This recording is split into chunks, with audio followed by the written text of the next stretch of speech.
What tilt? Oh, and I have a shocking announcement to make once we get on air.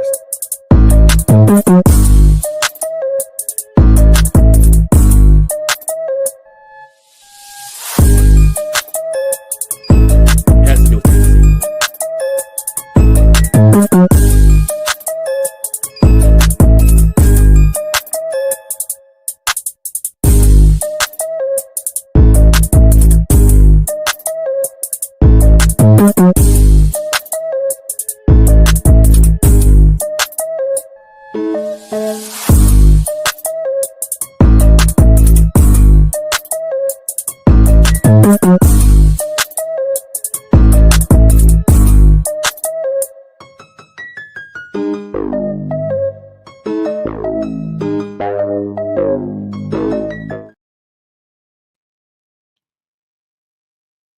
Bam! What is up with the squad? It's Cess, your favorite auntie with Uncle Tennessee's in the building. I'm up here. It's the CC Show, your favorite hoops bedtime story. We got Coach Coleman, special guest MJ Lover 23, Mr. Lover, Big Daddy Long Dong himself in the building.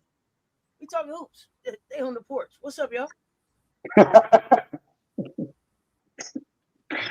Oh man. Coach is laughing at me. Coach ain't been to work in a minute, so he's scared to speak to y'all and everything. Right, I am. I mean, They're like in the share, they both right there. Come on in the door, y'all. Five of y'all hit share. I'm waiting for the slip. The slip.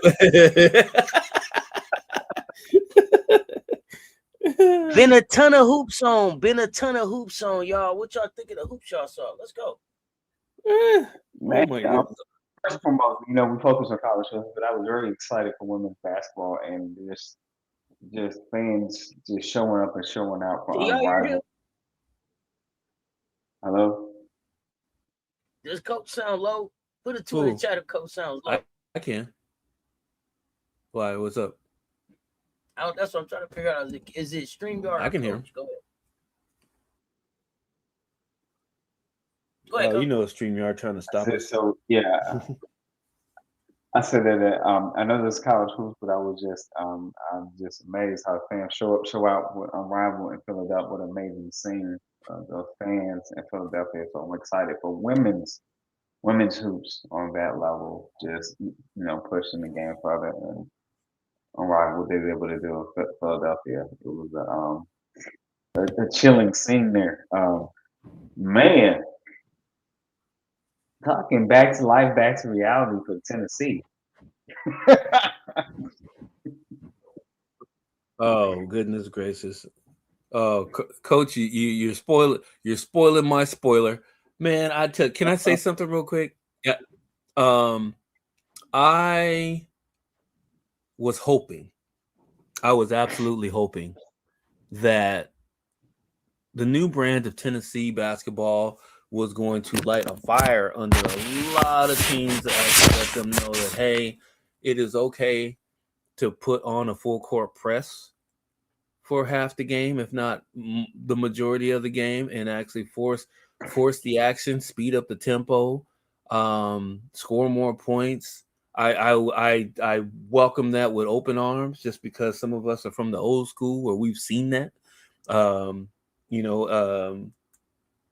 For lack of a better example, the men's game, 40 minutes of hell, just all kind of different teams that pressed a lot. We just missed that, and Tennessee was bringing back that brand of basketball that some of us really wanted to see, and we were hoping that other teams would adapt, just to make sure the game, continue to carry forward with speed and tempo and scoring and just everything that has to do with exciting basketball. Now, the only thing with that comes along with that is that you got to win. And I'm done. I'm off the fence. There's no Tennessee.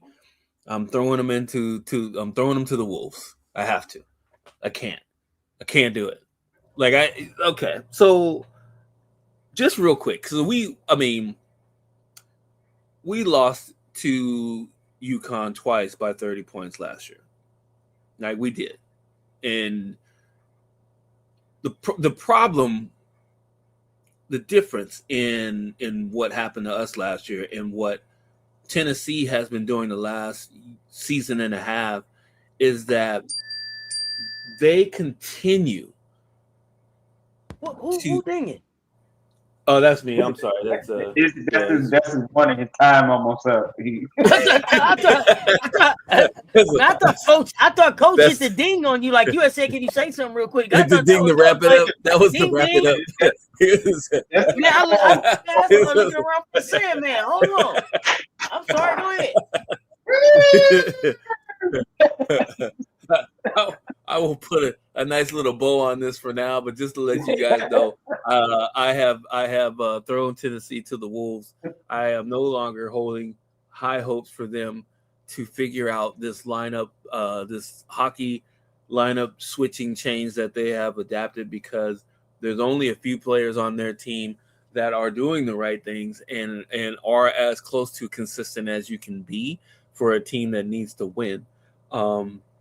I can't.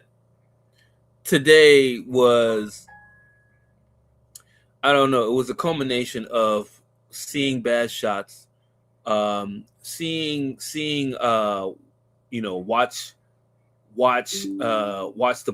the game play as you're just standing there watching it play instead of playing it yourself.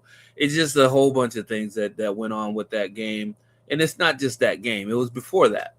I've been complaining about them not shooting a good percentage. There's some of their star players not showing up consistently. It's just a whole bunch of different things with Tennessee, and they have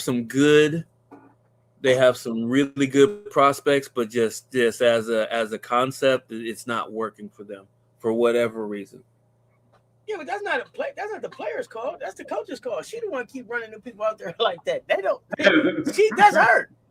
That's on her. Right? Yeah. Like, if we're gonna have a conversation about Tennessee, let's have a conversation about Tennessee. They got a tremendous amount of talent.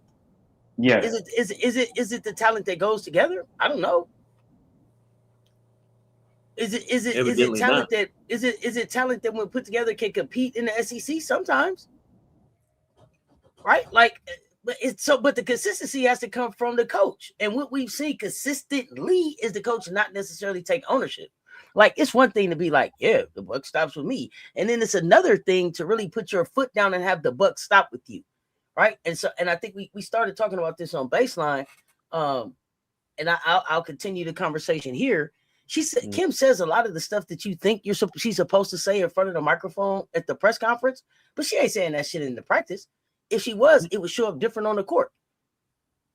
Anytime you can come to the presser and say, let me get my notes out. Hold on. What that lady said? Hold on. I took notes. She said she had players not listening, not wanting to play, being late to warm-ups, getting big heads, inconsistency in practice. How does all that go on in your practice and you in charge? How many practices is that gonna go? Y'all coaches, this is why I got y'all both up here on the porch. Y'all coaches. Now, how many practices we gonna have not listening, not wanting to play? How you don't want to play and then show up for the game? If you don't want to play, take my goddamn uniform off. Now, we was on the baseline. I don't know if y'all heard this part. The committee said she had a coach that was so serious about do what I say that called a timeout and had him run suicides in the game. Okay, for the 30 seconds or a minute, however long the timeout was, y'all just run lines.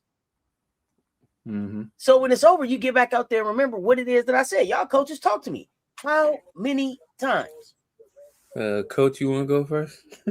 Yeah, I see. You see when he start prepping, he got something good to say. He didn't put he put a little lotion on, the chapstick coming out and everything. He get back into the groove of things. He ain't been here in a minute. He's starting to feel himself. You know, he gonna straighten his hood out and everything. Check him out. Go ahead. Yeah, let us know, man. Yeah, tell me. Come on, coach, talk to me. At the D1 level, at Rocky Top, for what basketball is supposed to be there. Talk to me. There comes a point where you have to draw a line with the basketball. I'm just talking in coaching terms and saying this is where we're at, we're going to do, and if it's not, and then you have to be willing to even if it's even one of your higher level players and your quote unquote star players even have to, if they're not going to follow guidelines and be disciplined. And one, it starts with me. But the thing is, this is something here. Let's talk about this. This is something that you coached in a certain style, it wasn't working, and now you have to redirect the ship. So let's be honest. This is what's happened. It was kind of sort of getting you to where you go, and now it seems like Coach Caldwell only knows how to coach in this fashion. I feel like they were going for the looks of what appears to be the next best thing, and really they didn't hire the best coach. And so now, and some people I think are just a great mid-major coach, and that's what she was, a highly high level Division two successful Division two coach and a great mid-major coach. And so then you get into the bright lights, you get some significant wins because there was some athletic ability. But now when it comes to coaching, who have you say a resume only mid-major? right?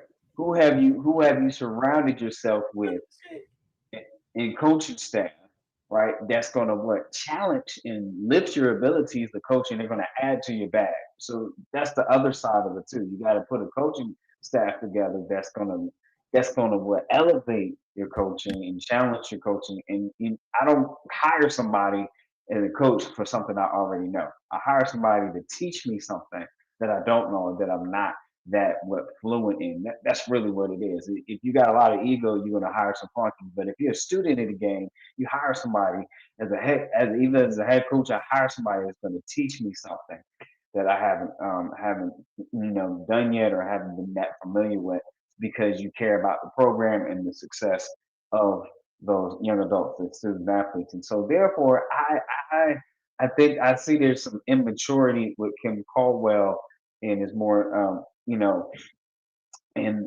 she got to ask herself and look herself in the mirror. What do you want to do? Are you going to be about this life and step up, figure some things out, or go Hold on. He go needs to go back. on solo screen on that. Go ahead. What you I said, said? Step up. I said, What you gonna do? Go ahead. she's got to go back. She's got to go back and figure out, does she want to step up and figure some things out and rattle with the staff and demand a standard, a higher level standard from the leaders on the team and things of that nature, because you have some players that get it done. You show you that you can do it. So the inconsistency in a loss like this with the talent that you had, even though it's UConn, so what? It should not be a 30-point loss. It should not be, because your roster, the way your roster is, it should have been a closer game. So you did not do your job. You were not prepared. We were not prepared because you have the talent there, right? We got past that. We had to move on and part ways from Whitehorn and all that. We got past that. We're months past it. Now you got Einbacher, you got some other people that can play defense and shoot the ball. So your emphasis got to be half court defense and executing in the half court, and then picking your moments and being strategic when you press, because you have the client, you have the personnel, you have the skill set that can press. And so the thing is, you got to grow up and say, hey, when we have this rotation in, this is when we press. When we have this rotation in the half court set, then you got to sit back and watch how the tempo of the game is going, and you say, okay, this is the type of personnel where we have to go on based on how the game. One, you got to listen to the game based on how the game is talking back to me. This is what we have. This is who we have to go with in the game, based what's going on in the game. The game will talk to you. The game will call you out. You got to see. You got to be able to observe and see who is best fit for that moment. If you're spending quality time with your team, you'll know whose skills fit that moment and fit that situation. And so that's some adjustments that you make. So right there, I'm not putting that on young adults. They only do as they're coached in that situation. So I'm not going to put that all on those young ladies. You got to make some adjustments for those who are responsible, the staff that's responsible for that program. Y'all put some snaps in the chat for Coach. Put some snaps in the chat for Coach. Coach Cookie. Put some snaps in the chat. Snaps in the chat. MJ, what you got? So snaps in the chat for Coach. Let's go.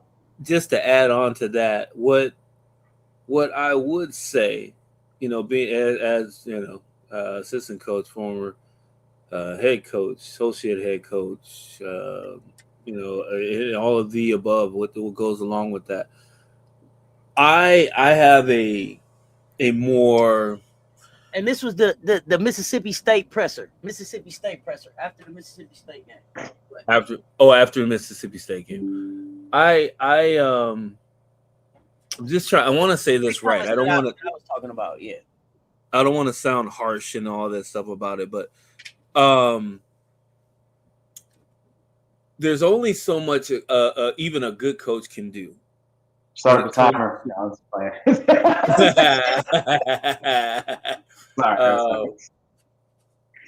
You can put if you're a coach that is putting your team or certain players in the best position to succeed, and they are coming up short, they have to sit.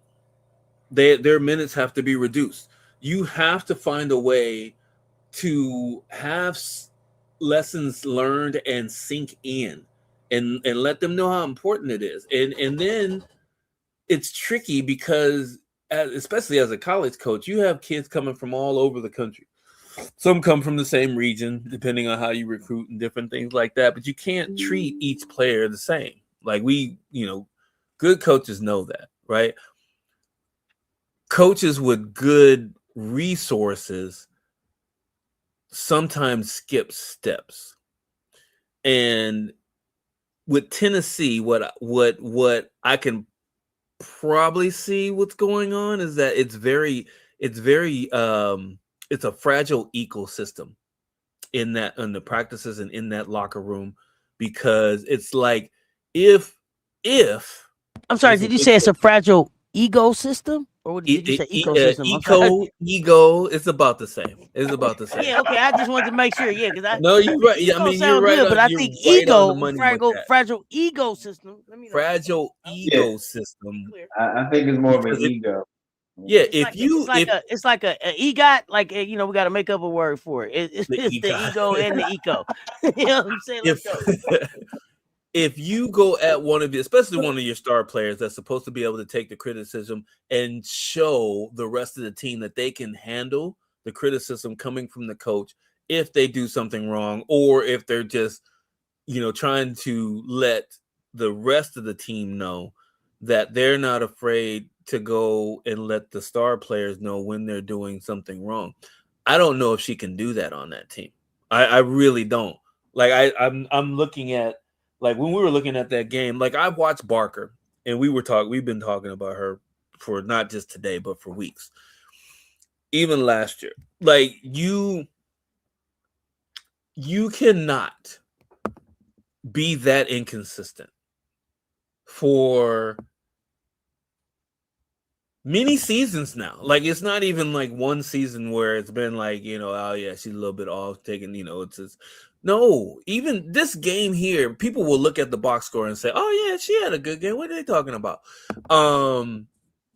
No, she did not. Like I 3 for 8 from 3. Okay, whatever. What kind of shots were those? Were they shots that when she shot them, her teammate knew she was going to shoot them and they went for offensive rebounds? Or were they just, I'm one-on-one, I got this shot, I'm taking it, while her teammates were setting screens and running away from the key or running away from the ball? Go back and watch it. And it's not just, and I'm not just picking on her, it's the Tennessee as a whole take really bad shots. Like just terrible shots. Me and Coach Coleman would pull our hair out. If we had hair, we would pull it all out. You cannot continue to shoot shots when your teammates aren't ready to go and rebound. You just can't. And then on top of that, you run a full court press, you trap, the ball comes out of the trap, it goes bang, bang, layup. You know why it goes bang, bang, layup? Because there's no communication and people are ball watching.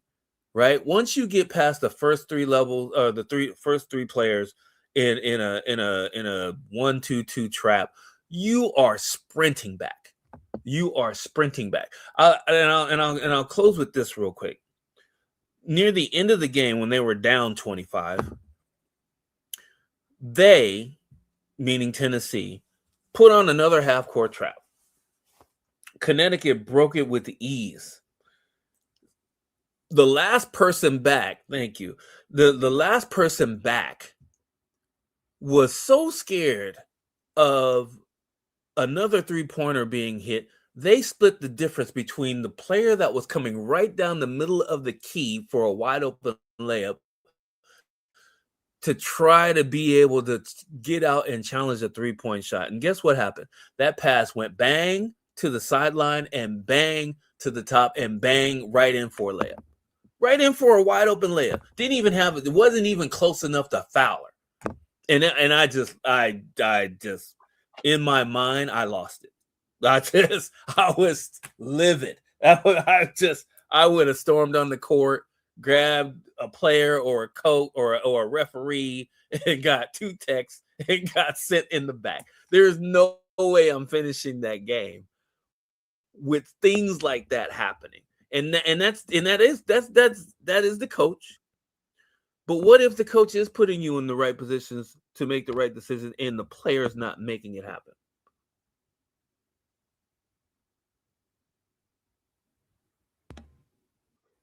Then you sit the player down. What are we talking about? It still comes back to the coach. How long am I going to leave a player out there not doing what I told him to do? But what do you can't put them back out there into the hockey shift if they're still messing up the whole thing? What do? You go to a 6 woman lineup, or what do you do in that we've seen her cut that hockey lineup down. Teams that made her cut that hockey lineup down. She didn't have to send 1, 2 at a time. But is she sitting the right people down? Here's the thing. She doesn't even control who's coming into the game. She already told y'all she play who her assistants send. So tell me how you feel about that.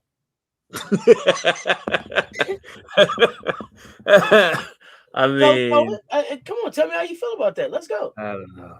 Yeah, I had that happen one time, and it was that assistant ended up wanting my position, and they got the job the next season. This is on a high school level, and they were alumni of the high school, so they had ulterior motives. But I did it so I could show.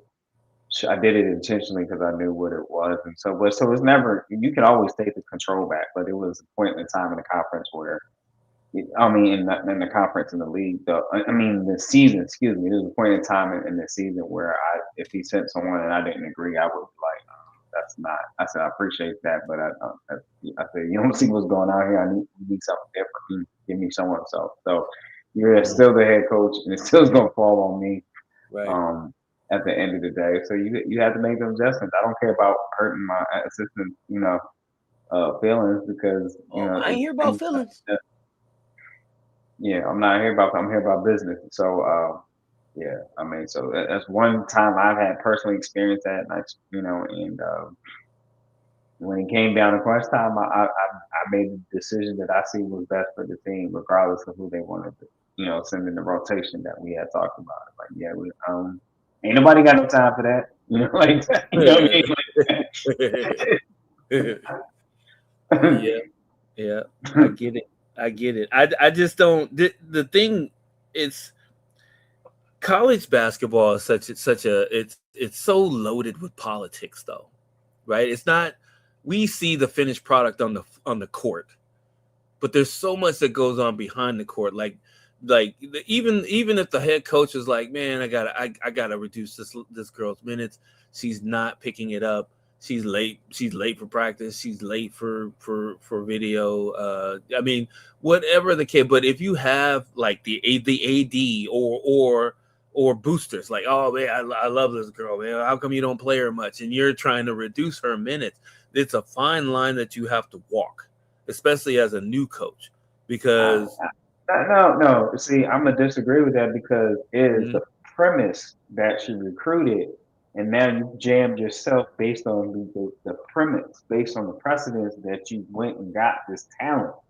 Okay, it was the lie that you sold to stack talent to bring the right. Let's just talk about it. So it was the nature in which you recruited these players. Now you put yourself in that box instead of saying this is what it is and this is what I like it to be, but you got to earn this opportunity. No, she wanted to be the coach that everyone likes and everyone gets to play.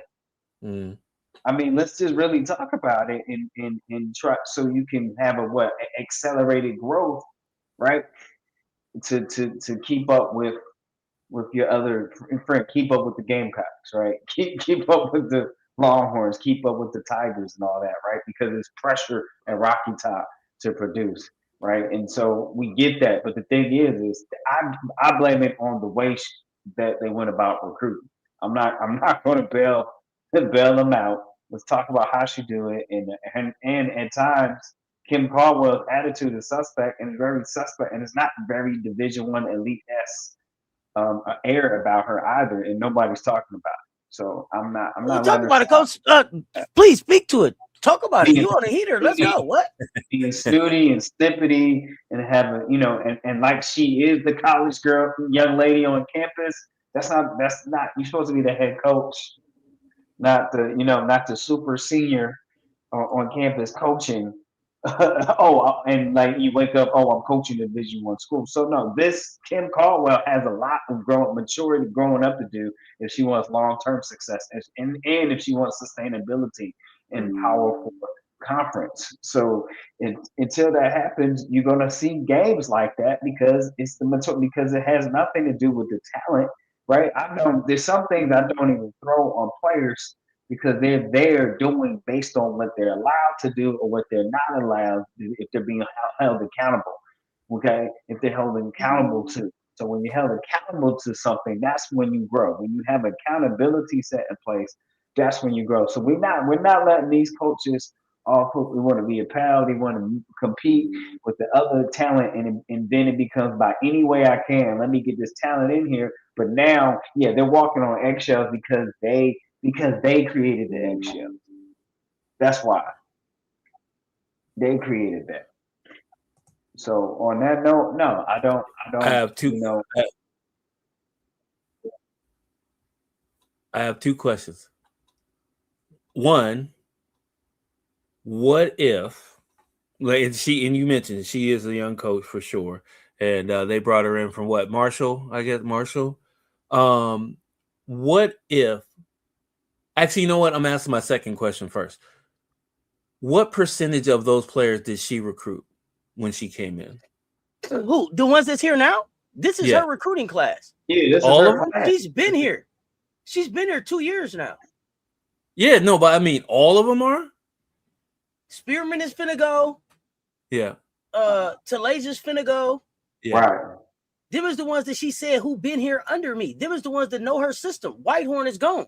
So everybody that's here now, Paul, the Pardos, Civil. So Barker, this is her recruiting. She grabbed Barker. She brought Barker in from the portal. She brought Barker here. This Barker first season. Okay. All right. So then that means once those three are gone. She made this bed. She got to lay in it. That's what it is. Ain't nobody she can blame on. I see you looking around for a scapegoat. Ain't no escaping this. Ain't no escaping this. No, this all her. She built this overtime select team. This and is then she not. Got some more, and then she got some more overtime select players coming. But there are two of those three that she did not really. That she's basically waiting to graduate out. Are two of the main people on the team. They're two of the main people. They take the most shots. Actually, they do take the most shots. Now tell me. Even though Paldo is the leading scorer on the team, she's the most efficient. Okay, but tell me this: what happens? Here's the problem. Here's the problem with Paldo. When Paldo gets out there, she's oftentimes too small on the perimeter, and she's definitely too small in the middle. Mm-hmm. So. She's shooting a three, but then she's ineffective on defense. Not because she's not trying, but because they shooting over her and they're scheming around her. They pick on Paul though. Yeah. And you can't tell me that Talasia Cooper is not. That's Talasia Cooper's team. Yeah. Yeah. But is she being held accountable?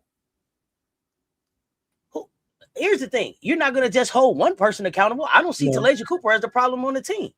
But I don't see Talasia as the one out there. I don't see Talasia the one out there not playing defense. I don't see Talasia the one out there taking bad shots.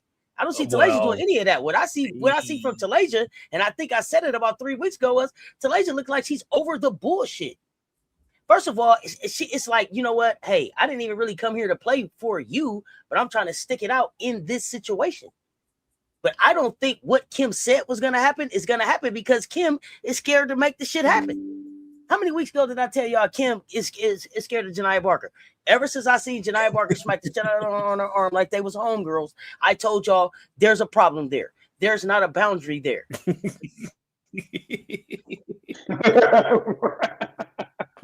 What did you say? I mean, when was the last time?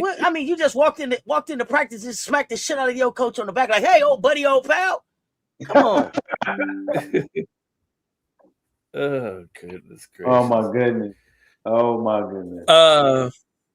I mean, she has nobody in there to be the bridge between the two. And then you got Janiah Barker, and then you got Janiah Barker in the locker room as well. Uh-huh. She has no idea how to manage Janiah Barker. Right. If we really want to have a conversation, I don't believe that Kim Caldwell relates to black women well. Right. So now she's at Rocky Top with all these black women around her, and she don't know what the hell to do. But she knows she need them to win. Man, she got light-skinned studs, she got straight girls, she got girls from down south, she got girls from up straight. She don't know what the fuck to do in Rocky Top. Y'all want to have a real conversation? Let's have it. Okay, let's have it. Okay. What's going on? She is overwhelmed by the culture that these women bring. And when you look at her coaching staff, who does she have on her coaching staff to relate to them? Nobody. I don't know. Does she have enough on her? Yeah. I done told y'all this. Go back. Does she have enough on her staff to relate to these women and meet them where they are to be able to help them on and off the court in the way that she needs to, in order to be able to get them to be, in order to be able to get them to perform and be productive? Y'all see her? She looks like a deer in headlights every time there's a microphone in front of her. I don't know, and I told them, and they didn't, and they didn't do this, and they didn't do this, and they didn't say this. So I mean, what are we talking about? What are we talking about? I ain't do it. Yeah, I mean that's the thing too. That line of continuous, where we're not. And then you got the NIL parents there too. Yeah. Right. Come on. One year, where was she at? Marshall? Marshall? Yeah, Marshall. Because I always want to say Marquette. It's Marshall. We are Marshall, right? Like the movie Marshall. Yes, she was at Marshall. I don't. 1 year at Marshall. Rocky Top is a heavy place to go coach. Yeah. You walked in the SEC and you had something new, and they was like, "Oh, look cute. Let's see, can you make it work?" The SEC coaches was like, "Okay, hockey. This what she gonna do? Okay." Yeah, right. It was like, but here's the other part of that, though. You start out this the first year, but the next season you better come with something because we're gonna eat your ass up. If you here's the other part of it. Okay, go ahead. You start out 6-0 in conference, right? Until you get your first loss, but that in itself seems to be a great way to disguise the shortcomings of your coaching. Here's the thing, and there you go. Here's the thing. So did they get a big head or did you? I'm in my second season of the SEC. We 6-0, but you know who coming and you know who been here. Yeah. You know who coming. Right. Yeah. Right. Yeah. You sit up here like you 6-0 and Debo didn't been by, but Debo ain't stopped by yet. Debo them coming. That's a blessing for them that this game doesn't count against their their conference record, right? I mean, against no, but what did it do to their confidence? In their conscience. Well, can they forget and move on to the next game? That's the question. Can they do it? What did it do to their comprehension of about they about this plan that they got? Their strategy. I mean, they got a lot to learn still. Gino was like, okay, you did that little cute shit up on Rocky Top. That was cute. Now, if you think you're gonna walk your ass up in stores and hockey rotate me to death, I'm gonna run you out of here.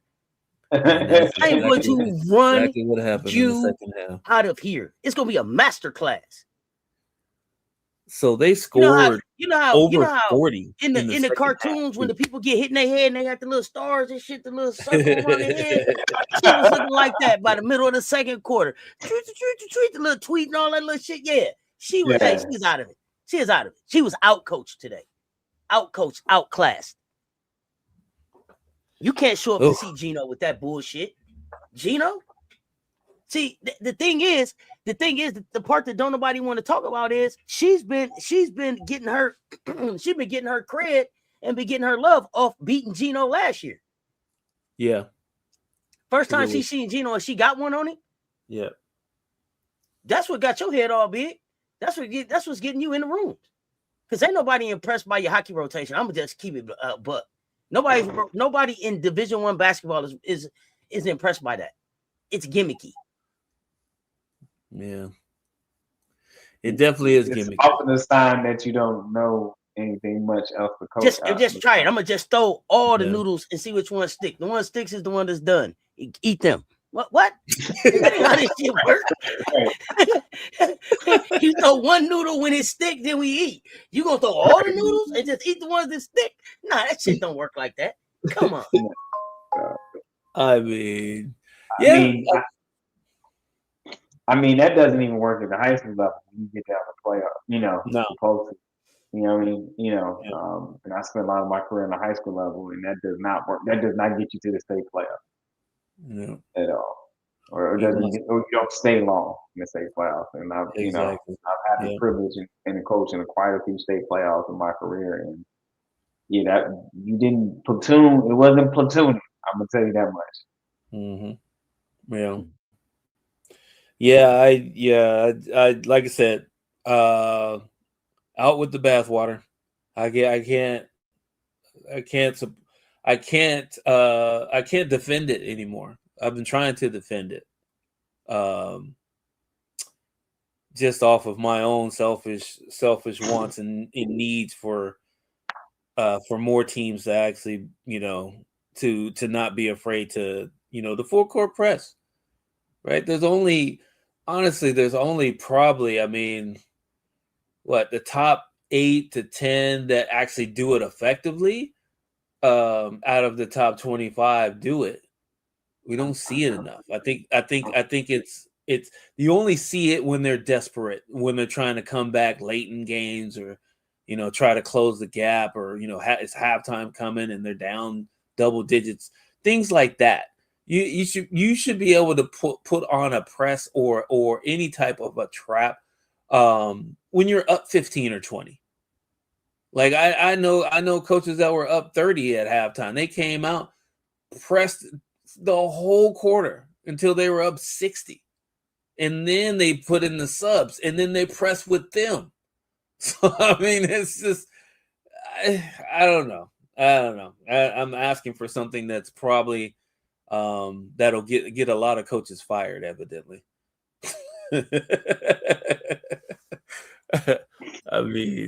That's all I can really say about that. I hope they actually they made the SEC look really bad today. I'll just put it that way. Oh no! You got another team that made that struggle. What's that? What's that? I'm gonna take you to the ocean, and sometimes in the ocean you don't see the tide roll because there's no tide. Well, it was no tide today. It was Sunday, Monday. No tide. That was bad too. Alabama Yeah. Where were you? What the hell? What the hell were they doing today? I'm looking for a tie that never rolled onto the court. Okay, that's all we gonna say. That's what I'm looking for. Oh man, that was bad. LSU, hats off to you. You came in there and you had a plan. My goodness, I'm sorry, I can't let that slide.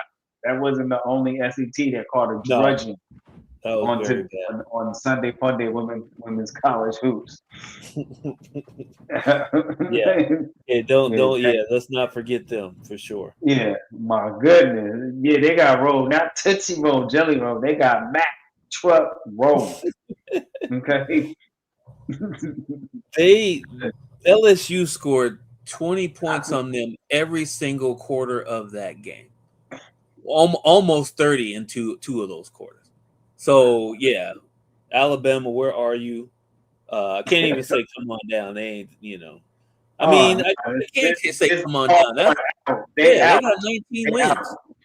Yeah. Oh my goodness, man. Number 24, you beat by 40. You out. He's just automatically out of the top 25. OUT out. But you know what? We rolled Oklahoma last year. Your soul belongs in hell.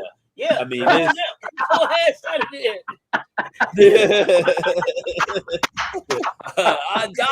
Good night, Tracy.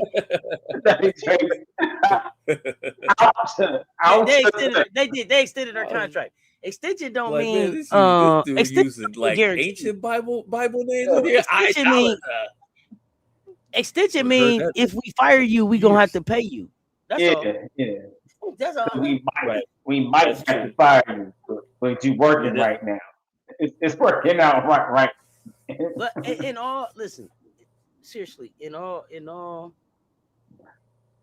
seriousness, right? With Kim Caldwell, I think that she maybe would have benefited if the SEC was where she wanted to come coach. She probably would have benefited from the Kelly Harper route back into the SEC and sitting at the desk and having to watch these games and talk to these coaches and these players and see this day in and day out and sit with people that are talking basketball and the knowledge that they just have that they share.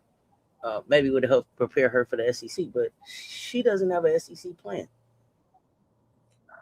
She don't have an SEC how can you turn down that job though? Can't turn down the job if they offered it to you though.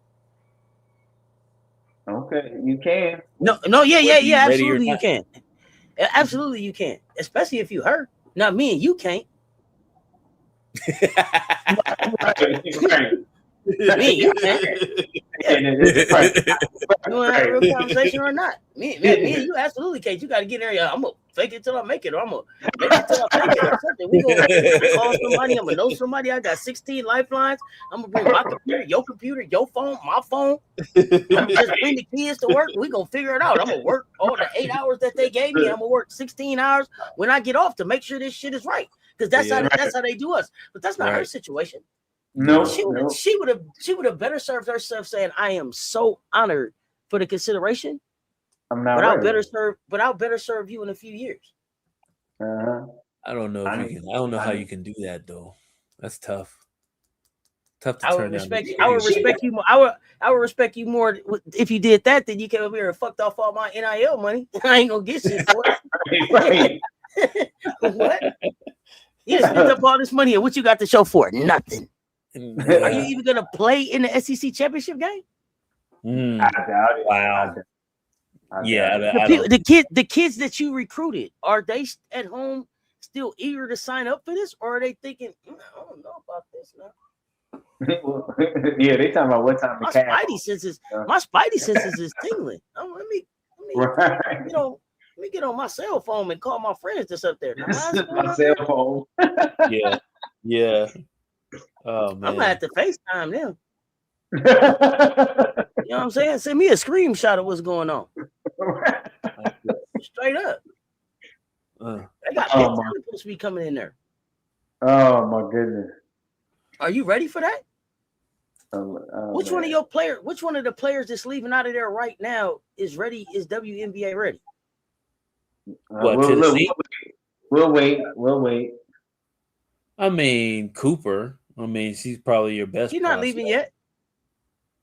Is Spearman ready? You sure? No. She might get up and Now, leave. I believe that Cooper can. I believe that Cooper is old enough. I believe y'all correct me in the chat if I'm wrong. Yeah, Cooper age can wise, go she to is the old Dub. enough. She'll be Oh. old. I think she'll be 22 next Because year. I believe she came in with Fago class, right? Yeah, I Right. think Y'all so. remind me. Yep. Yeah, because that's right. Yeah. Maybe She class transferred. Yeah, It feels like transferred. we've been in college for 8 years. I'm sorry. Oh, what about the players that are coming back, coach?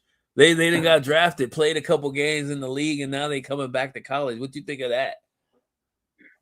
I think a second chance, you man. It's like nowhere else to go. Yikes.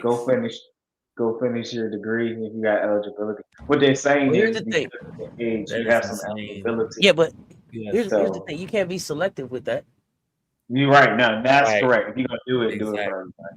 Yeah. Yeah. We can't be selective in that. Yep. We can't be And selective. that part of it's really it's definitely unfair to say it you know in a politically correct way. It's definitely unfair that they do it on a case by case basis. I don't know what that means. What the hell does that mean? Like I mean, The Cash App hit. I don't. What you look like, what program you come from, what digits do you dial? I mean, you know what I mean? Right. What program are you trying to stay at, be at, go assist at? Right. Yeah. Add your name on the roster at. That's some gang. That's some mafia stuff in NCAA. That's mob all the way. Yeah, and then they let the gambling in too. So okay, Nah. That's not mob. See, mafia, they got a code that they live by. It's this, and this. Nobody's bigger than a family. These is the rules. You either follow them or you don't. We'll make you an offer you can't refuse. This NCAA is too covert.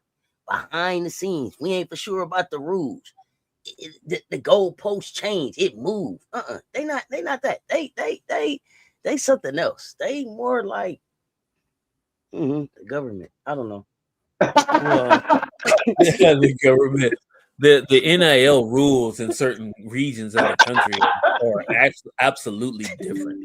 It's not a uniform code that they go by. Like literally, the NIL. There's maybe some baseline stuff that's the same, but there's different. There go the facts in the chat. Cooper came in with Ashland. Yeah, thank you for correcting me. Facts. This is like that 7th year. I know. Facts. Facts.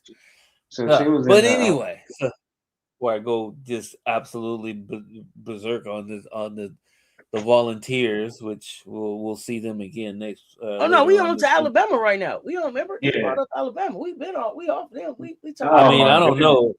There's not a whole lot to say about Alabama. They were at LSU.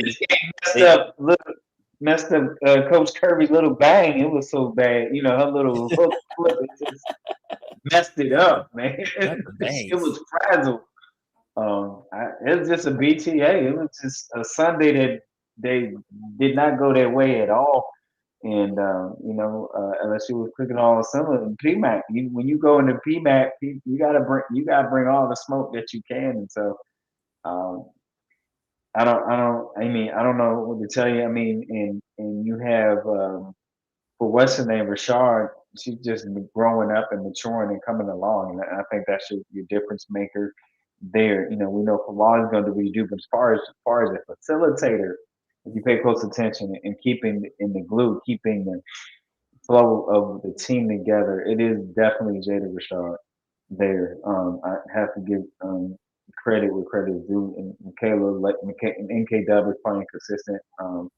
Not much production from Flage, but enough, and because you didn't really need it at that point. Malay from Wally, came and did. Joyner was but it was Johnson, the rise of Johnson too. So Zakaya Johnson, and so that is significant there. So of course, I'm about a student of the game, and so those young ladies on the court, when they playing, it's actually enjoyable to watch. I appreciate when they are playing together. I'm not for the coaching staff, Kim Murphy, but when you watch young adults put it together for themselves on the court and it starts cooking, it's a beautiful thing for them. Hey man, so let's talk Jada Rashard for a minute, because I know I think I'm hopeful that we got now what tomorrow. I got to check with nephew, but I know he was like, she's the second best point guard in the nation. I'm not ready to crown her that yet, but I'm loving her progression. I'm loving her progression. This is what I expected to see from her last year if she would have been able to get on the floor. Undeniable talent. I'm loving the growth. She's definitely taking over the team. And I don't think that there's any way that she's not the starting point guard for that team, right? Like, I think it's been decided that this is her team. This is her team, and so I don't know next season what that looks like. If that's Lay sliding over to the 2 and stepping into Flage's role, and then still playing some backup point guard here and there. I think the keys to the LSU Tigers have been handed to Jada Rashard, and I want to say too, I think nobody's really talking about it, but quietly Michaela Williams is having a phenomenal like supporting role type season. She's giving you the point, she's giving you the rebound, she's giving you the assists. Like, if you watch this kid's stat line, but I tell you all the time, I'm gonna take MK over Madison Booker any day. Twice on Sunday. So that's right. Right. So, but and that's not saying that they're not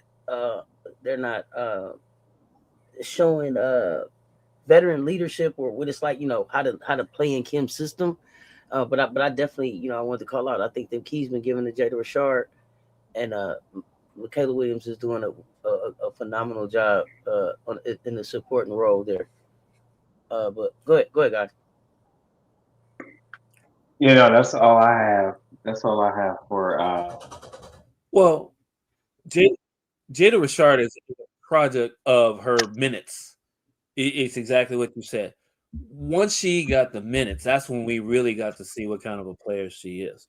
She is actually a really good combo guard, because not only can she manage the offense and stabilize it on offense, but she can do it on the court at the start of games. And when she's in the game, she guards the hardest guards most of the time, from what I saw from every game that I've watched them play. And her mid range is probably second on the team behind MK. I mean, she makes some nice solid. She gets to her spot shots. Some of them contested, she knocks down, but that's the confidence that she has because the minutes are way up. And unfortunately for Bella Hines and a few other players that have to switch from being a tall guard like Williams. Williams is a guard. Like, she's not a forward. She's a guard. And so is what's her name? Johnson. Johnson's a guard. MK is a guard. Yeah, well, sorry, not Williams. I said Williams. My fault. I meant to say Johnson.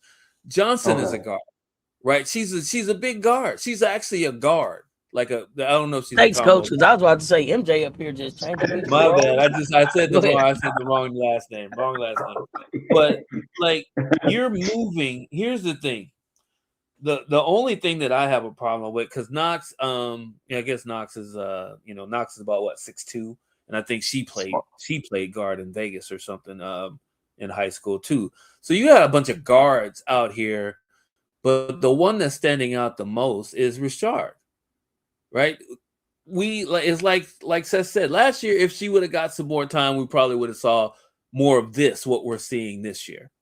But maybe this is the progression of being able to get her in there, because at first I thought we thought Bella Hines was going to get a lot of minutes, with Gilbert away from the team for personal reasons.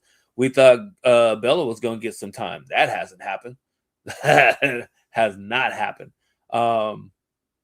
But I mean, it's a I won't say coincidence, but it's a happy formula for LSU to be able to have Jada run it and not have a whole lot of rebellion from different players on the team that think their opportunities are being shortened, if that makes sense. Yeah, I mean, definitely. I just like about this Jada. She has a smoothness to Jada has a smoothness to her, and consistent, and again, young lady has good. Most of the time makes good court game decisions and good court vision, and keeps growing. And so, I'm definitely a fan of that, and I appreciate seeing her grow up right before my eyes, mature each game before my eyes. And so sometimes that's not anything the coach is doing. That's just what you allow the game to grow you into. And she's one of those players where she allows the game to mature her into a better player. And so some things a coach can't coach. Only the game can teach you if you're willing to learn from the game. And so sometimes we give coaches too much credit, because also players can be students of the games, and they take from the experiences and they carry over to their next experience. So so for Jada Rashad, yes, I can't. I hope she's continue this progression. My only question is just the flakiness of Coach Mulkey, and that it's like it's going well this season, and then you pull the rug from under him. So that's the only concern I have. But for right now, yeah, this young lady has earned everything that she's getting out there, and keeping her team together from a point guard perspective. Yep. It's going to be a good game. I think Texas gets LSU in the next week. Either, I don't know if this week, I think it's on Sunday. Either this week or Sunday, I think they play Texas. That's going to be a great game to watch. Look, it's coming. Yeah, that's going to be a They're great game. They're going to beat Texas. It looks like it. It looks like it the way they're playing right now. It does. Because I don't know, Vic's not using his guards well. Like I mentioned it before, Lee, Rory, and Booker. Lee, you sound like you're gonna rush out. Oh no, I'm sorry. Wait. Not Booker. Preston. All right. So Rory, Lee, and Preston. Correct. Those are they headlining Texas, but they should have more of an impact than what they're having with Texas right now. And I say this because I mean Texas is a top team in the nation. However, they probably could be a little bit better, especially with their guard play, because it seems like they're being held back in favor of the interior presence, right? I mean that's what it looks like. But I'm like, why wouldn't you let Lee? Lee's most likely their best 3-point shooter, and that includes Madison Booker. Just percentage wise, she's more efficient from 3. Preston is like an absolute dog.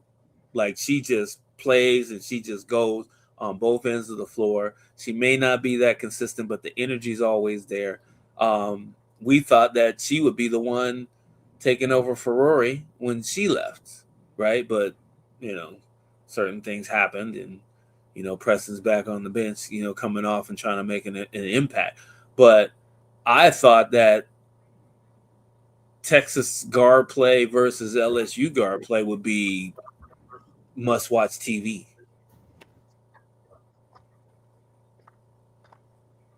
It still will be. I just think that LSU is going to beat them. But I think I think so. I think I've been saying that. I think I've been saying that. I have to be off of guard play. Yeah, absolutely. I don't know. I want to find out how the size is going to work. LSU hasn't been in a whole lot of foul trouble this year, like maybe a few players here and there. But I'm here to see. yeah, who I mean, I matches can up see against where is that Oleg. game anyway? Who's matching up against Oleg? Right, Long Acres. Probably Probably join He us. got Texas got LSU home and away, don't they? I believe so. Yeah, they right? do play them Because, twice. You're right. You're right. Yeah, Texas lost in the PMAC, and now LSU goes to Austin. Oh, that's this Thursday. They play in Texas this Thursday. Yeah. Oh, that's going to be great. Oh, that's a great. Then Texas got LSU, Kentucky, Vanderbilt, and Tennessee. So that's the first part of their February. So that's going to be good. Okay. All right. Well, we're going to get to see. We're going to get to see it. I'm just saying, don't have that referee, that short referee with the crew cut doing the game, because he's definitely going to be going for the home team. Well, Coach, you had other games you wanted to talk about? What other games was on your docket today? man, I thought it was a very good basketball burner of a game against number 9 Michigan and Michigan State, 94-91. Michigan Wolverines beating Michigan State in 2 ranked teams, the Battle of the Michigans, right, in East Lansing. And Mila Holloway made the difference there for the Wolverines with 26 points, and Olivia Johnson. So Michigan went and got their life together. They struggled a little bit, but I just want to acknowledge that rivalry game. And also it looks like Washington Huskies are probably out. OUT out. They got beat by Illinois. My Washington Huskies. Yeah, MJ's Washington Huskies are out of there. Yeah. And Vanderbilt got their life together, Auntie.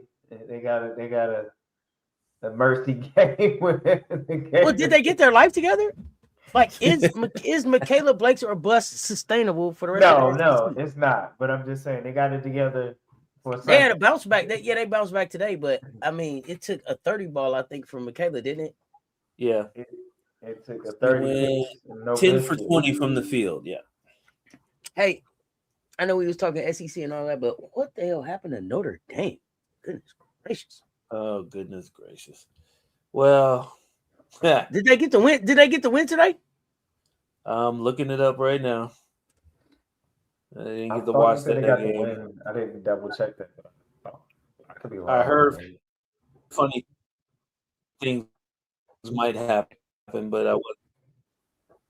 I mean, even if they did get the win, it just seems like such a fall from where they were. Like, that's where I'm at with it. Like, what's going on there? Yeah, they beat Stanford by 12. Yeah, still. What's going on there? Ogle had 37. Are they getting back into the top 25? Not anytime soon. Hannah had to drop 37 tonight. For them to win by 12. Just let that thing go. She had to I mean, so here's a question. I will say, announce when they came up off just going 6 and they went 7. You can blame.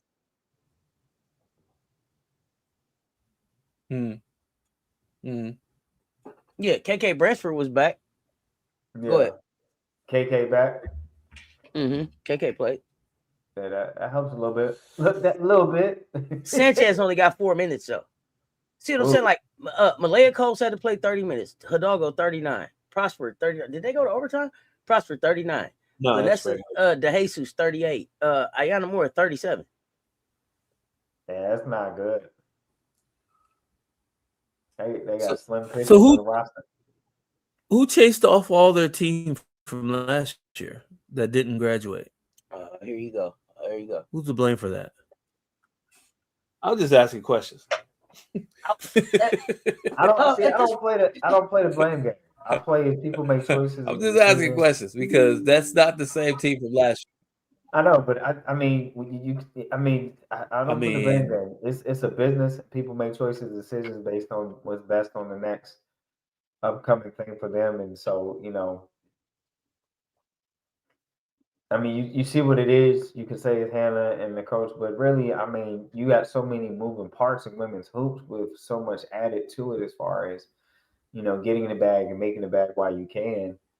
Man, I gotta, So I mean, people grown. They can go where they want to go, and it's on the coaches to bring something else in when people leave. And so it's not why somebody left. It's why you didn't bring somebody back. Why coaches didn't go get somebody else. That's what I'm going to go talk about. I would say I would just question the timeline on how much time they had to actually go and get people before other student athletes made their decisions on where they were going to go. They lost a lot of people. Like it wasn't like one or two people. They lost a lot of people. Something's not smelling right in South Bend. Wait. Well, wait.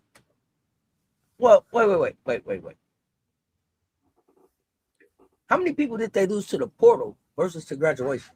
Right. Was it 4 or 3? Koval's one of them. She left. Your girl left. Miles left. Right. Citron graduated. Then I think 2 other people. One bench player, maybe a starter. Leato King graduated. King graduated. Right. Yeah. But he was a graduate student anyway. Who left though? Somebody else left though. Like it wasn't just 2 people and a couple of graduates. It was Koval left, Miles left, and if I'm right, 2 other people left that didn't graduate. Prosper stayed. I'll have to do some research on that. Oh, right. Because one, you're losing your backcourt mate, which I mean, you two were supposed to take over the world. That's what the advertisements were saying. And then you had Koval, who was a can't miss, freshman prospect, who somewhere in the middle of the season, an unnamed player said, "I am tired of her not catching the ball," and I'm paraphrasing. That type of leadership, instead of going out there and getting, going out to the Notre Dame practice stadium and using that little machine that throws the ball at you automatically. Go out there and you catch 100 of those. I mean, it's a football, but I mean, it should help you catch a basketball too. I don't know. Yeah, maybe it's just me. I might be making up stuff. But I mean, you do things to help your teammates more or less, not vent your frustrations as loud as they can hear you, and think that that everyone's gonna react positively to that. It doesn't always work that way. Well, she wasn't lying. We all saw it on national TV. I mean, it was on national TV. She wasn't catching passes, so. I mean, well, that's true. It is. That is. Those are the facts. Like, there's no sugarcoating that. I mean, I'm just saying, you somehow, like, even after the fact, her and her old teammate met in the hallway somewhere, and it didn't look like it was pleasant. Well, I mean, all of that happened, and then they still went to Chile. They went to Chile, right? Was that Chile they was in? For the U.S. team, the USA team, and played together, right? But the reason that I asked how many people had left was because what I didn't want to do was I wanted to keep the focus kind of on what Coach said. It's not who left; it's what you didn't bring in when you knew that they were leaving. And I didn't want to single Ivy out for losing people when Corey Close lost a whole freshman fucking class, didn't she? Yes, a whole class. So I don't want to single her out for that, right? So that people leave, they go. I don't want to single her out, especially as a black female head coach who lost some players that went wherever they went. I definitely don't want to do that to her, but I am gonna say, now you knew that they was leaving. You know, that's like you want an omelet in the morning and you know ain't no eggs in there. You know what I'm saying? You know what I'm saying? Right, It's kind of what happened. It's kind of like what I felt like happened. Like she knew she wanted an omelet in the morning, and she knew it wasn't not one egg in there. She didn't Instacart, she didn't DoorDash, she didn't Grubhub, she didn't ask nobody to drop none off. She didn't go next door to a neighbor. She didn't try to bring no eggs into the house for the omelet in the morning. Mm-hmm. Yeah, I mean. And she didn't even. What you see, my point being, it was 19 things I named, and she didn't have to go nowhere because still got some eggs in the house. And she said, "I'm gonna just go with Pop-Tarts."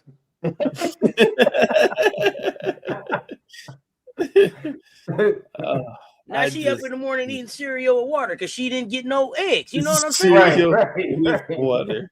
Out of here with that. You know, that's where I'm at with it. Like, hey, got to bring something in. You knew what was leaving. You knew what was leaving, unless they just agreed to take a year off. That's my thing. But go ahead, MJ. I just want to say that agreed to take a year because I hear that she has a good recruiting class. I mean, that's the whole thing, though. So the money. But Hannah, you're going to be a senior. What can you do with that? I'm sorry, MJ. You just break it up for me. Say that again. No. I mean, we know who the players did leave. You know, the graduates graduated, but it was all about what the timing was on replacing those players, right? I mean, once you know someone's in the portal, MJ, the portal open for everybody at the same time. And listen, I know that's what I'm saying. It wasn't no surprise that Koval got in that portal. You knew Koval was getting in the portal when I told y'all. Listen, remember when I said on the live that girl wasn't gonna be there no more? I knew it then. I don't think it's a surprise for most of these players. I think that it shows coming up through the season. There's a possibility that they headed to the portal. That's just my opinion. Even with Lay, I think that there were signs there internally. Maybe not things that they talk about here, but internally, I think that there were signs that there may be a portal. There may be an interest to the portal there. Mm-hmm. It may be signs that people ignored. It was like maybe not. I mean, it was something I didn't think I would see. I didn't. Y'all heard me talk about it. I was like, man, the kid's happy. Where would she go? Why would she leave? She's doing all these things. Sure shit. Like was like, yeah, nope, I'm up. So, but for the most part, I don't think it's in a surprise internally. I think there are several meetings where you could tell, like, okay, they're either not happy with their playing time, they're not happy with how they being used, they're not happy with their bag, they don't like the city, and the chef doesn't work for them. Whatever it is, like you're having these conversations, whether it's with the assistant coach and then getting back to the head coach or with the head coach or however everybody talking together, however it works. That's how I think it worked. But y'all tell me. That's just my thoughts. I mean, on that level, you're not wrong. Yeah, on that level, you're gonna know. You know, especially when you're heading towards what we call your exit interviews and the second half of the season, you pretty much should have a temperature on who you got an idea who's looking to stay around and who's looking to part ways. Because some people just outgrow you. Like you said, it's a different type of business, evolving business now with different, with different business elements to women's college hoops, and so therefore, many different reasons why people leave. Like you already said, Auntie. So you kind of. Quick question. I'm sorry. Yeah. Quick question to either one of you, if you know, is Notre Dame like a Stanford? Is it one of those schools that is a little bit harder academically? Yeah, it's tough. Academically, okay. Yeah. So maybe there's some limitations there. MJ, she can't go shopping for eggs everywhere, so she can't go. She can't get corner store eggs. That is true. Okay. Her omelet. She got to go get the best eggs out there. So so there's some limitations there. So maybe it's not the timing as much as it's the limitations from where she can shop at. But I don't know. Y'all tell me. Go ahead. That makes more sense. Yeah, I mean, that has always been a challenge, Notre Dame, and even the football program, certain players because of the the strenuous and the rigorous academic requirements and for the school, similar You to mean like the student part of the athlete be kind of the student part of the student athlete be kind of difficult there. Right, exactly. The student part. A little bit more challenging. Yeah. Gotcha. Go ahead. Well, it's the same thing at Duke in North Carolina. I'd say Duke and for 100%. That's more hype. Duke, North Carolina, Wake It's more Forest. hype though. It depends what your major is at Duke. Oh, does it? Coach was like, I guess said it's the a lot of UNC too, according to Rashad. there's a lot of athletes over there in early childhood education. Huh, Coach? Right. It depends what your major is. Duke. Don't let it fool you. Don't let the Coach K era fool you.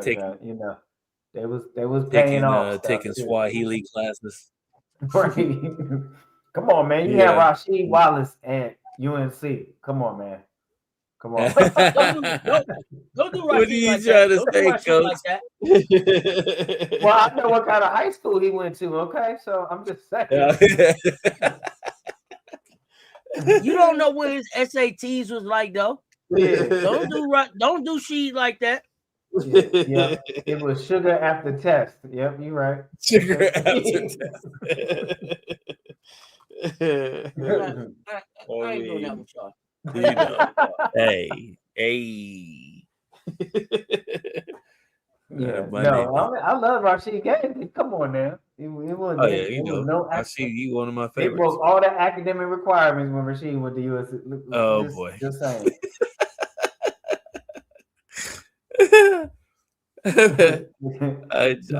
But yeah, no, for Notre Dame. The thoughts expressed by some of the people on the panel are not the thoughts of Cess Talk Sports. That's that 2 a.m. infomercial. Miss Cleo line. Yeah, but on a serious note, Notre Dame, it is still like similar to Stanford and some others that academia that consider Ivy League, not Ivy League, but it is type of level of academics. And so, so for football they're good, but it's a major challenge for them. And then basketball, and then women's basketball, and probably during Muffin McGraw era, that's probably why it's been like meh. You know what I mean? She's the most successful coach there, but when you limit it to what you can shop for, like you said, Auntie, then it's a whole different. You only drink Pellegrinos. You can only go where they got Pellegrinos. That's right. Coach a Pellegrinos type guy. Right. No, that's just real talk. That's just real talk. No, real talk. No, that's real talk. What else did you? Was it any other games? Because if not, I know we got. Listen, it's too much basketball for scorers. I just right. I already know. Some type of production we had to have a scorers show. And Coach been up here like, and the scorers and for that game, and the scorers for that game. Yeah. So, yeah, because it was a long Sunday because they was playing catch up from the snow, right? Yeah. I don't know. Were these rescheduled games or games that were at normal? I don't like our game is not moved. That's when it was. I will call out. I will say that I did drop the Cess Talk Sports Player of the Day. That's something I'm gonna start doing. Okay. It was Snoota Collins, dropped 28 out of Texas Tech on TCU to bring them on down. Come on down. Shout out Snoota Collins, 28 points, 5 rebounds off the bench to take down TCU. So I don't think anybody thought Texas Tech was taking them down, but they got them. Took them on down. But shout out Janani Cambridge with 30, Michaela Blakes with 30, AZ Fudd dropped 27. I'm trying to just look at teams that we normally talk about around here. The people kind of went off. Tajiana Roberts with 21. Go ahead, Coach. Yeah, no, I was just saying. I know that's got your hometown young lady on it, so I was just missing Louisville.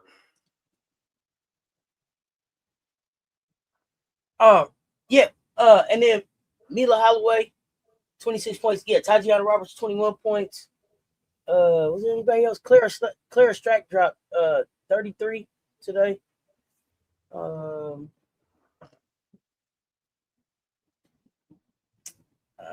I think that was it. Let me see anybody else. Staley Hurd with 23. Hannah Hidalgo, I told you, had 37. Cara Dunn with 18. But yeah, Snudder College for me, number 21 team, Texas Tech, been up and down. They got a 7-footer, but she don't play. She not on the team. I don't know. She wear a uniform. She don't win the games. I don't know. I'm not clear what's going on there. But we are on the watch. I seen a post with some eyeballs, so maybe that means she coming soon. I don't know. Is she on soon as we hear something, we'll let y'all know. She's on campus. She been sitting on the bench. You don't see her sitting down there. I've never paid attention to that. I just be watching. Yeah. I ain't never paid attention to that. I was confused. Yeah, she there. Okay. But so to take down number 12, and I want to say that they did it at home too, so in front of their home crowd. So good win for them. Definitely shakes up the Big 12. Definitely shakes up the Big 12. I don't know what the hell happened to MJ. I don't know. He had to go to location. I don't know. He'll pop back up somewhere. I don't know. And we got a couple good games tomorrow. Yeah. Always a good day for Gamecock basketball. Couple three good games tomorrow. One unranked team. So we got North Carolina and NC State gonna play tomorrow right before us. So we got a doubleheader. And Auburn, Ole Miss, and South Carolina, Texas A&M. So I'm sure you got some pick-up. Yeah, I only got 2 pickups for top 25. I feel like that Ole Miss got to be careful with that Auburn game for Ole Miss. That's all I would say. Well, they're home. That's what I'll say. That they're home. At the Legacy Arena, they're in Birmingham.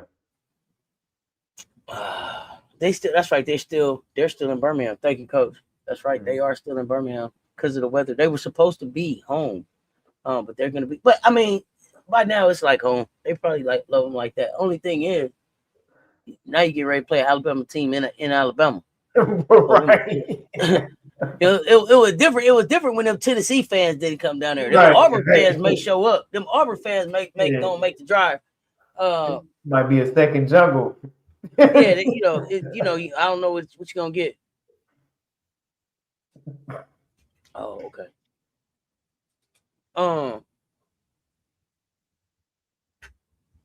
So it should be interesting. I expect Vickers to have them ready. I also expect them to be on a high from taking down Vandy. Yeah. It'd be interesting to see. Like, again, I feel like this is a team that has some talent, some talent there. At this point, though, too, I'm gonna say this. It almost feels like Coach Yo plans on getting back in the portal real active going into the next season. Yeah. But you got Cody leading them in points and assists.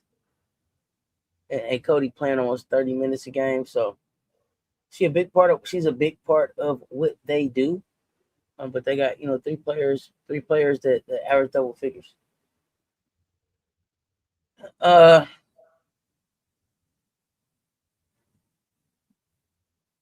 Auburn, gave a few people some scares.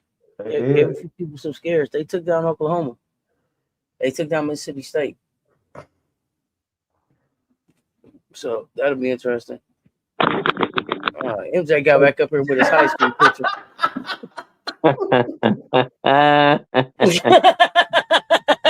They try to It's the laugh. It's the laugh for me, bro. Man, he was like, StreamYard ain't gonna stop me. Boom, I'm back. he got his senior year basketball picture. Just for educational purposes for people. That was my sophomore year in college. We went 33-0, undefeated. My team is in the Hall of Fame for that achievement. Yeah, I see the part. Yeah, the Larry Johnson, the LJ part. Nah, The LJ Hey man, that was a UNLV back in the day. Nah. LJ part was straight in the middle of his head. MJ's kind of off to the side. He kind of off to the side with his. Okay. I see what you trying to do. I see you over here, MJ. I see you, homie. I see you. Oh, so that was more like the what's the name? LJ Hunter. LJ I mean,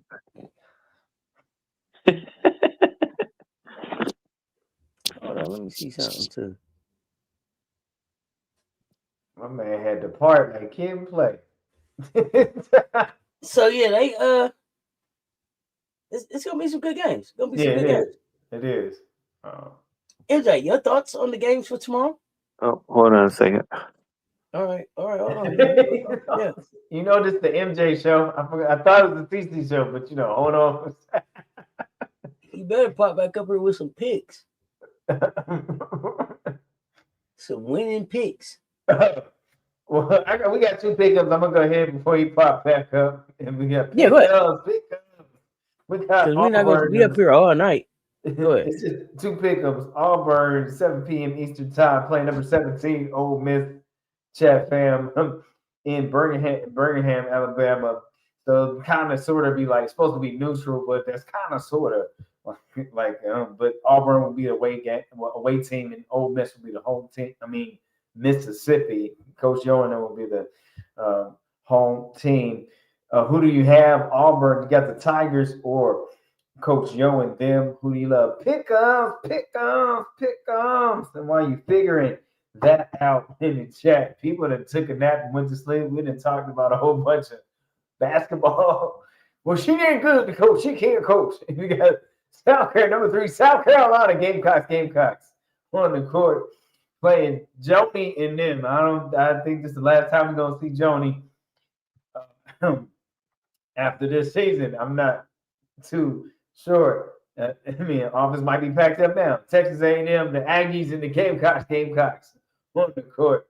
Who do you have? Who do you love? Those are the 2 pick-ems for ranked teams playing on the marvelous Monday of Women College Hoops Lights. And that game is at 8 p.m. Eastern Time in College Station. 8 p.m. Eastern Time in College Station. That's all I got, Auntie. Pick-ems.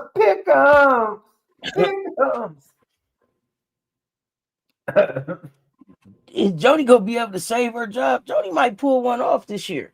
She might save herself one year. She brought some players in. Team No Tape. What she got coming in next year? I sometimes that's what it is. If they allow you get to your better recruiting class, Joni may surprise us because who else running down at College Station? I don't know. Jesus? No. You are hilarious. Coach, is your Pick'ems people here? Man, now my Pick'ems people went to sleep. they gone. That's because we had that long dissertation. That's because we had a guest on and they had the long dissertation. No offense. Plus, I started the show. Well, we did the show late too. Yeah, and then I took a half a nap and you was texting me. That's my fault. I had dozed off with the fur baby. Fur babies would get you, man. Fur babies will set you up for a nap every time. So, Coach, since your pick them people in here, you got to pick them. Who you got? Give us a pick. See how the boss be, man, executive producer, man. Somebody got to pick. We just stayed up here for pick them. Somebody better pick.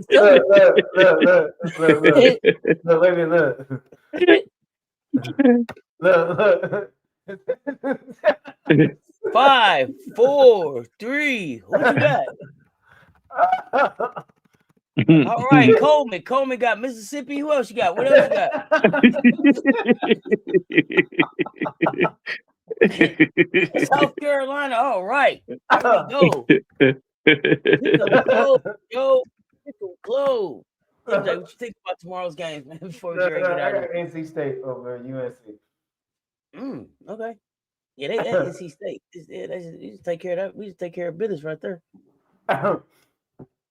It's closed. You closed it already. Closed it out. MJ, you got any thoughts on tomorrow's games? Go South Carolina Lady Gamecocks. I can't wait. Hopefully I'll be around to see most of the game, if not all of it. So I just want time. Yeah, it's gonna be close. It's gonna be cutting it close. But yeah, I'm gonna hang in there as long as I can. So all right. I mean, listen, y'all. I had a good day of talking hoops with y'all. We had a baseline brunch. We had an on the court with JSS. We had the CC show with a special guest. We got South Carolina hoops tomorrow. Birthday week celebration. Y'all pull up. Until next time, Coach. Give us something positive to get up out of here. Oh well, Coach Don Staley will share some words of wisdom with us, and it goes a little something like this: stop asking for validation and start living your truth. Be great in your preparation. Become excellent in your performance, because you are, I believe you are, and you should believe you are. You are the best. Gamecocks on the court. Marvelous Monday of women college hoops. Lights coming our way. Keep hooping, my friends. Y'all know what it is. Until next time. That's Mr. Lover. MJ Lover 23. Big Daddy Long Dong himself. Every day. Coleman. Let's talk sports. Y'all know what it is. Y'all stay tuned. Talk soon.